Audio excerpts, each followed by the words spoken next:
ओम गणेशाय नमः। आज हम गजेंद्र मोक्ष स्तोत्र का जाप सुनेंगे। उससे पहले अगर आपने मेरे चैनल को लाइक शेयर सब्सक्राइब नहीं किया है तो प्लीज कर दीजिए और बेल बटन को भी प्लीज प्रेस कर दीजिए ताकि आने वाला कोई भी नोटिफिकेशन मिस ना हो सके। बोलो गणेश भगवान की जय।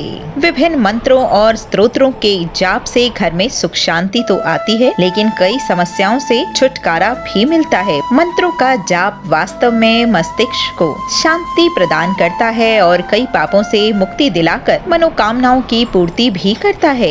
जब बात आती है कि स्तोत्रों के जाप की, तो कई ऐसे मंत्र और स्तोत्र गीता में बताए गए हैं जिनसे घर में शांति आने के साथ साथ आर्थिक स्थिति भी सुधरती है।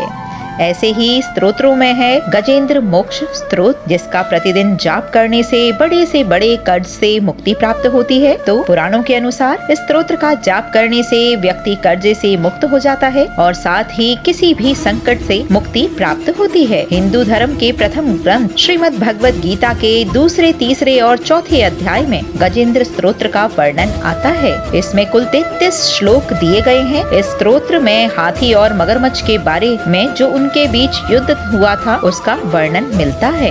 गजेंद्र मोक्ष स्तोत्र की कथा।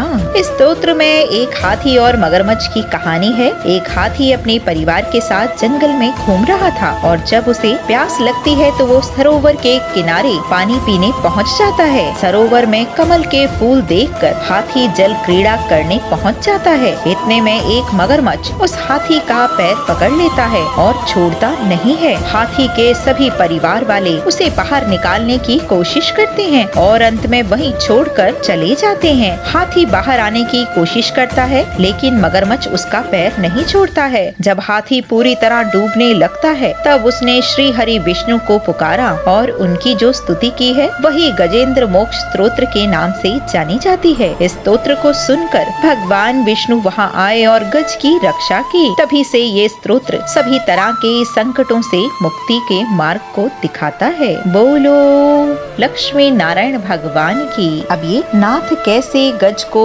फंद छुड़ायो, यह आचरण माही आयो। गज और ग्राह लड़त जल भीतर, लड़त लड़त गज हारियो। जौ भर सूंड ही जल ऊपर, तब हरि नाम पुकारियो। नाथ कैसे गज को फंद छुड़ायो, यह आचरण माही आओ। शबरी के बेर सुदामा के तंदुल, रुचि रुचि भोग लगायो। दुर्योधन के मेवा त्यागे, साग विदुर घर खायो। नाथ कैसे गज को फंद छुड़ायो, यह आचरण माही आओ। पैठ पताल काली नाग नाथ्यो, फन पर नृत्य करायो। गिरि गोवर्धन कर पर धारियो, नंद का लाल कहायो। नाथ कैसे गज को फंद छुड़ायो, यह आचरण माही आओ।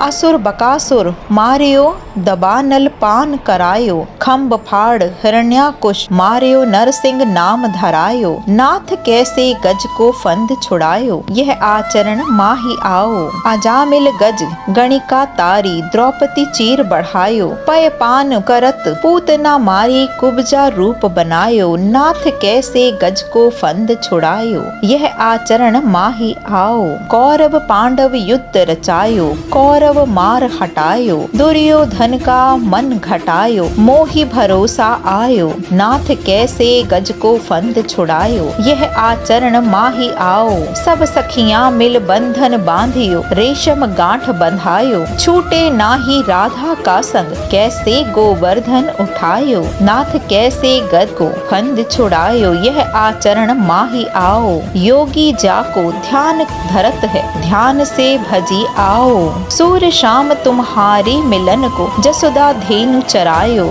नाथ कैसे गज को फंद छुड़ायो, यह आचरण माही आओ।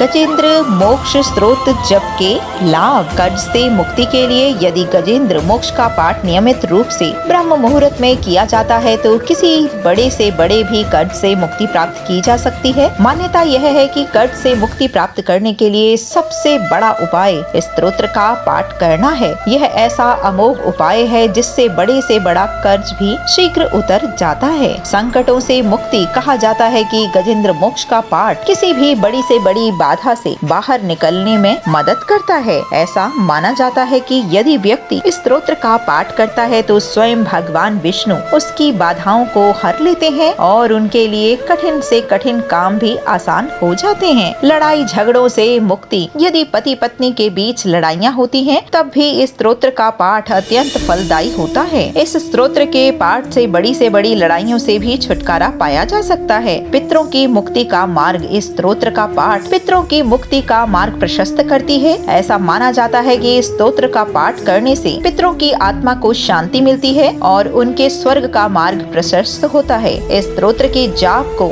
मुक्ति का धाम भी माना जाता है। इस प्रकार गजेंद्र मोक्ष का पाठ सभी के लिए फलदायी होता है और सूर्योदय से पहले ब्रह्म मुहूर्त में इसका पाठ करने से संकटों से मुक्ति मिलती है। अगर आपको ये जानकारी अच्छी लगी है तो जय लक्ष्मी नारायण कमेंट बॉक्स में जरूर लिखें। बोलो लक्ष्मी नारायण भगवान की जय।